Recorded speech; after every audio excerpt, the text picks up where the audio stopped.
When looking at test scores, please recognize that every year you are looking at a different group of kids. When kids come into my class in 9th grade at this level, I can bring them to this level. And the next year they come in at this level, I can bring them to this level.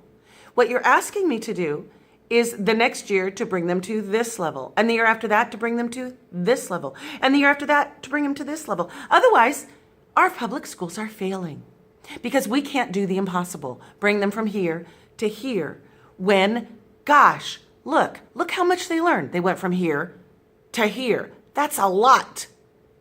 And you know what? You want to fix public schools?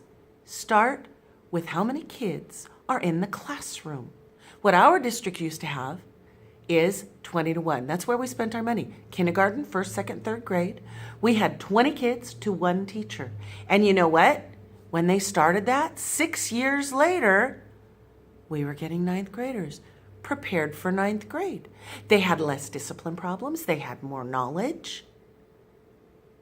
Now, our district decided to cut costs once again, several years ago. They said, oh, it won't be that bad. Just put a few more kids in kindergarten, first, second, and third grade.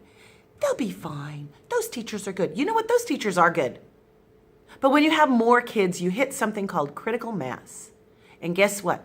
Now, in 9th grade, we're getting kids who aren't prepared again. We're getting kids who are lower skilled. Oh my gosh, public schools are failing. Well, you know what? You want to fix public education? Give us fewer kids in each class. It costs a lot of money. No doubt.